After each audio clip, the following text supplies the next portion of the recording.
Assalamualaikum warahmatullahi wabarakatuh.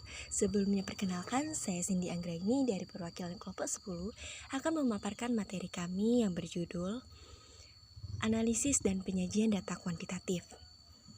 Sebelumnya perkenalkan, kami dari kelompok 10 yang beranggotakan Siva Aulia, saya sendiri Cindy Anggraini, Reka Alpatana, Andini Permatasari, Japalsum Oriza Sativa, dan Aprilia Puji Utami. Baiklah, kita masuk ke materi. Apa sih analisis data itu? Analisis data merupakan salah satu proses penelitian yang dilakukan setelah semua data yang diperlukan terkumpul.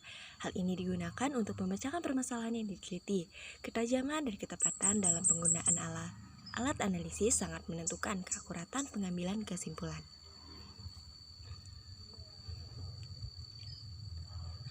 Analisis data kuantitatif.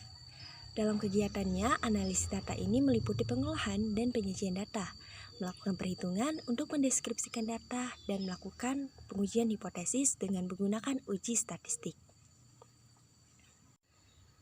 Ada beberapa jenis analisis data kuantitatif. Jenis yang pertama adalah univariat.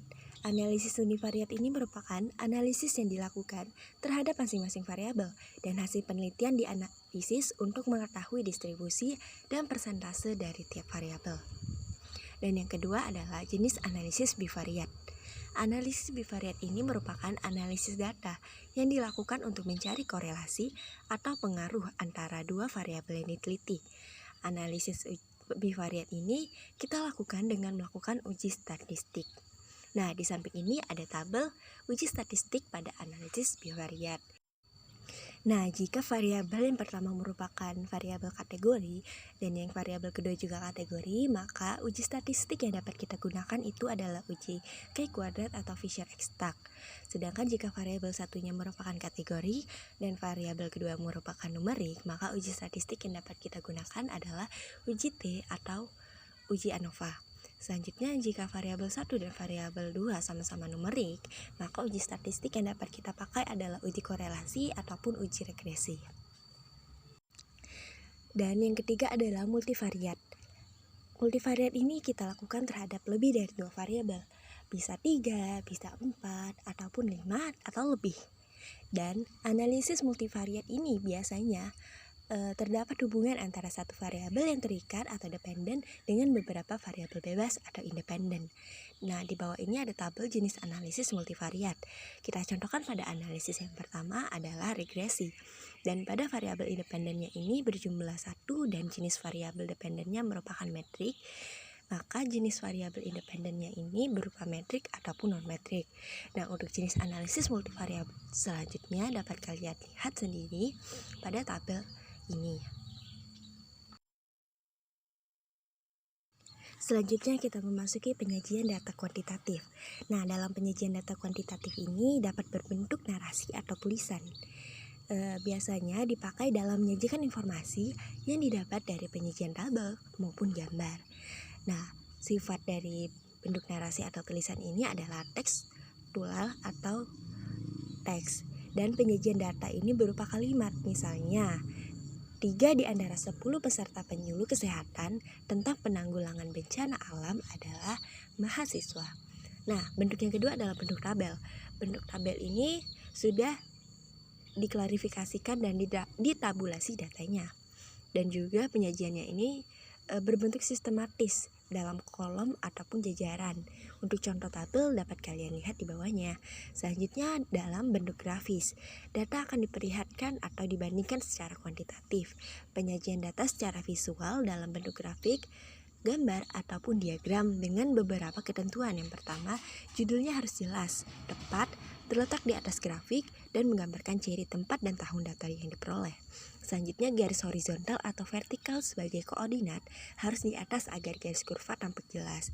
Dan yang ketiga, skalanya harus ada catatan tentang satuan yang dipakai.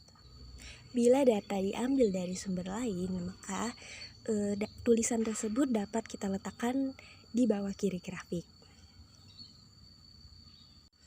Kita akan memasuki contoh analisis dan penyajian data kuantitatif.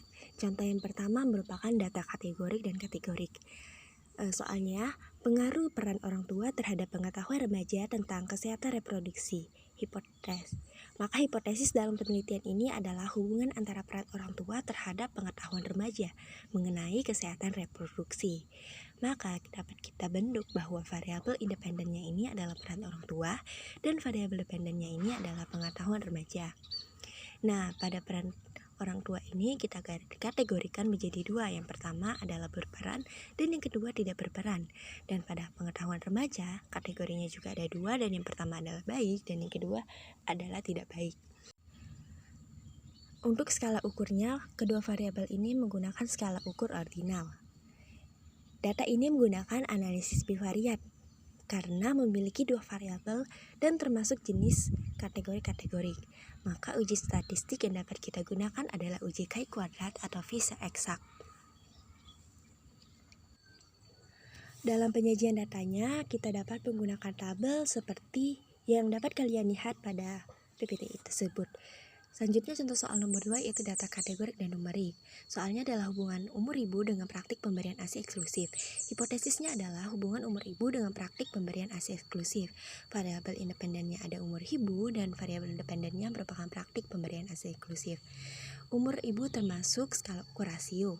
Sedangkan praktik pemberian ASI eksklusif merupakan skala ukur rasio nominal.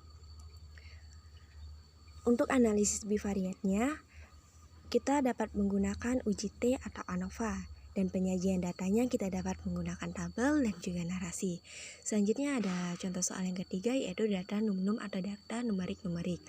Contoh soalnya adalah hubungan berat badan terhadap tekanan darah pada lansia. Hipotesisnya itu adalah terdapat hubungan berat badan terhadap tekanan darah pada lansia.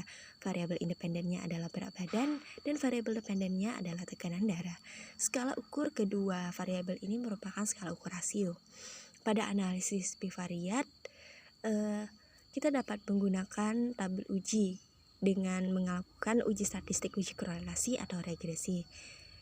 Namun pada jurnal yang kami temukan di sini, soal ini menggunakan uji korelasi Spearman. Nah, dalam penyajian datanya kita dapat menggunakan tabel dan juga narasi.